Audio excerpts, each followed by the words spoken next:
Hello viewers, আসসালামু আলাইকুম। Welcome back Nargis cooks and bakes. আজকে এপিসোডে আমি আপনাদের চিংড়ি মাছের মালাইকারি রান্না করে দেখাবো। এর জন্য আমি ৩০০ গ্রাম চাকা চিংড়ি নিয়েছি।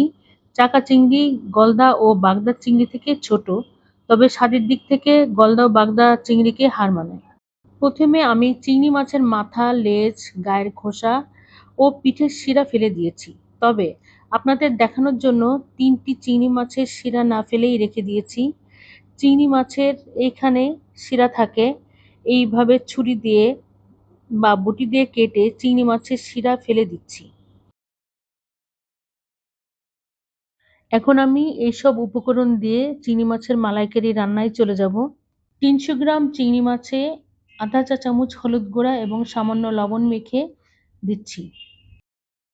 একটি কড়াইতে ৬ টেবিল চামচ তেল দিয়ে চিংড়ি মাছগুলি ভেজে নিব। চুলা থাকবে মিডিয়াম আঁচে।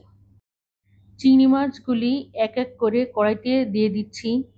হালকা করে ভেজে নিব, বেশি ভাজলে চিংড়ি মাছগুলি শক্ত হয়ে যাবে, ফলে খেতে ভালো লাগবে না। মিনিট খানেক পর চিংড়ি মাছগুলি একটি একটি করে উল্টিয়ে দিব। ১ মিনিট হলে চিংড়ি মাছগুলি হালকা নেড়েচেড়ে উঠিয়ে নিব। চিংড়ি মাছ ভাজা তেলের মধ্যে একটি তেজপাতা ছিঁড়ে দিয়ে দিব। তারপর দিব পেঁয়াজ কুচি আধা কাপ। পেঁয়াজ কুচি সামান্য ব্রাউন রং হওয়া পর্যন্ত ভেজে নিব। এবার এর ভেতর একে একে দিব পেঁয়াজ বাটা কোয়ার্টার কাপ, অর্থাৎ ১ কাপের ৪ ভাগের ১ ভাগ, হলুদ গুঁড়া ১ চা চামচ, গুঁড়া ঝাল ১ চা চামচ, রসুন বাটা হাফ চা চামচ, আদা বাটা হাফ চা চামচ। এবার হাফ কাপ পানি দিয়ে মশলাটা ভুনা করে নিব। মশলা ভুনা হয়ে তেল উপরে উঠে এসেছে। এবার ভাজা চিংড়ি মাছগুলি দিয়ে ২ মিনিটের মতো ভেজে নিব।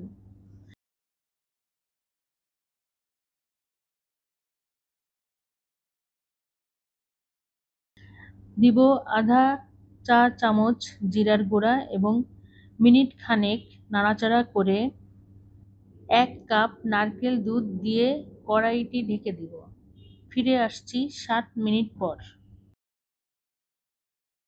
ঢাকনা খুলে সামান্য নেড়ে লবণ চেখে লবণ দিতে হবে। মনে রাখতে হবে চিংড়ি মাছ লবণ মেখে ভেজেছি। এবার হাফ চা চামচ গরম মশলা গুঁড়া দিয়ে নেড়ে ৫টি আস্ত কাঁচামরিচ দিয়ে দিব ফ্লেভারের জন্য। আবার ঢাকনা দিয়ে ঢেকে দিব ২ মিনিটের জন্য, যেন কাঁচামরিচের ঘ্রাণ বের হয়। ২ মিনিট পর চিংড়ি মাছগুলি সার্ভিং ডিশে সার্ভ করব। চিংড়ি মাছের মালাইকারি খেতে এত মজা যে আমাকে প্রায় আমার পরিবারের সদস্যদের অনুরোধে রান্না করতে হয়। আপনি নিশ্চয়ই আপনার পরিবারের জন্য রান্না করবেন, বিশেষ করে ছোট সদস্যদের জন্য।